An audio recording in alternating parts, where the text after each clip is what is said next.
Entonces, yo diría, ¿qué necesita una corte? Vamos a decirlo así en términos más abstractos. ¿Qué necesita una corte en términos de legitimidad social para tomar una decisión como esta, ¿no? Es decir, ¿qué respaldo tendría que, con qué respaldo tendría que contar una corte para decir, bueno, voy a llevar a cabo un control judicial de una reforma constitucional en la que, pues, además, digamos, en términos de narrativa pública, va a ser complicado vender en su caso al público en general, porque es una reforma que le afecta a sus propios intereses y sus propios... Entonces creo que tiene ahí también un tema muy complejo que aparte puede ser una gran... O sea, el 50% de la decisión, más allá de lo jurídico que hemos estado descifrando y que como constitucionalistas nos gusta discutir, hay otro tema que también es súper importante. Tu pregunta es lo que la generación de nuestros abuelos llamaba el premio de los 62,000 pesos. La realidad, Roberto, es que primero me parece que no hay momento o condición perfecta para entrarle a un análisis de este tipo. Siempre, y así lo demuestra el constitucionalismo comparado, se da en momentos de tensión, de enfrentamiento de la rama judicial con alguna de las otras dos ramas del gobierno, que se presentan como abanderados del soberano y como campeones de las necesidades o de las expectativas del pueblo, y que la Corte es la que aparece como quien está frenando esas demandas. Entonces, al momento de tratar de establecer esta estructura básica, definitivamente se encuentra con el enorme problema, no nada más conceptual, sino performativo, de la denominada dificultad contramayoritaria. No gozan de la legitimidad democrática que tienen los otros dos poderes, y eso hace más difícil justificar sus decisiones. Es bien sabido que la legitimidad del Poder Judicial viene a partir de sus decisiones, y que estas decisiones sirvan a los intereses no nada más de los justiciables, sino en general de lo que va necesitando la sociedad. Ahora bien, en el caso que nos ocupa, estamos frente a un escenario todavía agravado, no nada más porque hay el antagonismo que supone un análisis de esta naturaleza, sino un Poder Judicial y su Corte Suprema en concreto, tremendamente debilitados a raíz de este antagonismo deliberado desde hace aproximadamente 4 o 5 años, en que han tenido un enfrentamiento constante el Poder Ejecutivo con la Corte.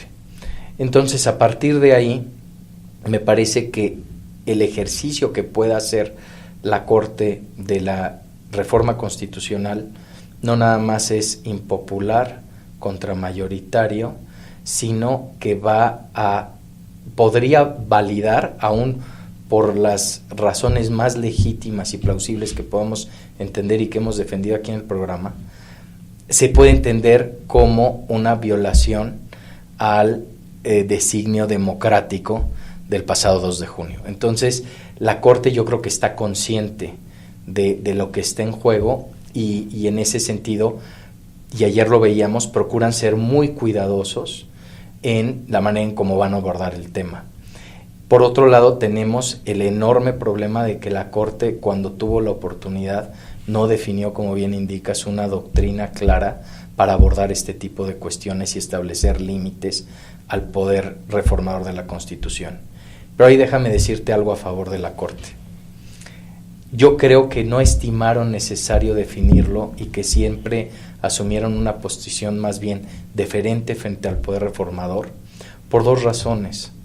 Primero, porque confiaban en aquella política tradicional de autocontención de los poderes políticos, que el poder reformador de la Constitución en ningún momento iba a atreverse a alterar los fundamentos de la Constitución.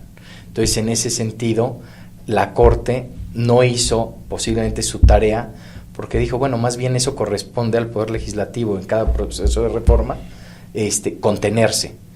Aquí vemos más bien a un poder reformador desbocado, y la pregunta es, ¿quién va a parar a ese poder reformador desbocado si no la Corte?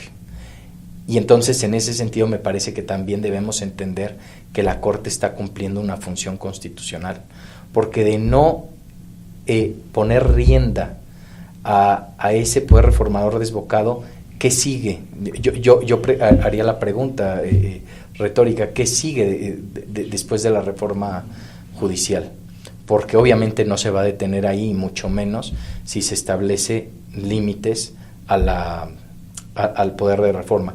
Es interesante una cuestión, por más que prospere la consulta a trámite de ayer, en realidad efectos prácticos no va a tener, porque no se admitió a trámite judicial, y sin un medio de control idóneo, la realidad es que volvemos al punto de inicio. Uh-huh.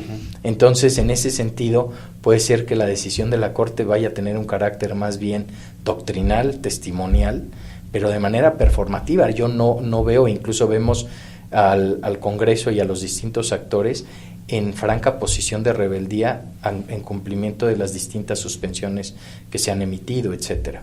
Entonces, yo creo que el escenario no es óptimo, y aquí creo que vale la pena recordar en el derecho constitucional comparado una cuestión bien interesante. Cuando la Corte ha resistido y vienen distintas señales reiteradas del soberano apoyando un cierto proyecto político, se hace lo que Bruce Ackerman denomina the switch in time, el cambio o la recalibración por parte de la Corte de entender que debe admitir esas señales emitidas por el soberano para canalizar el cambio constitucional. El punto es, ¿qué se hace cuando esa emisión de señales, si es que la hubiera, porque ya hemos dicho que no estaba en la boleta la reforma judicial, si esa emisión de señales lo que apunta es a la destrucción de la Constitución?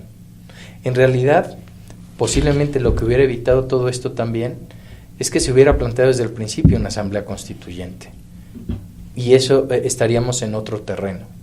Pero en el inicio de la administración de López Obrador, que contaba también con las mayorías suficientes, no fue así, y entonces estamos frente a una Constitución y la Corte que se rehúsan a admitir una realidad política que se sobrepone a la Constitución. Y ese es el gran problema, porque en el fondo la causa de todo esto es un mal entendimiento del mandato del pueblo, entendido como un mandato en cheque en blanco, que incluso le da a la coalición mayoritaria la posibilidad de ponerse por encima de la Constitución. Y eso es lo que me parece que impide que exista un entendimiento entre lo que hace la Corte y lo que defiende esta coalición gobernante.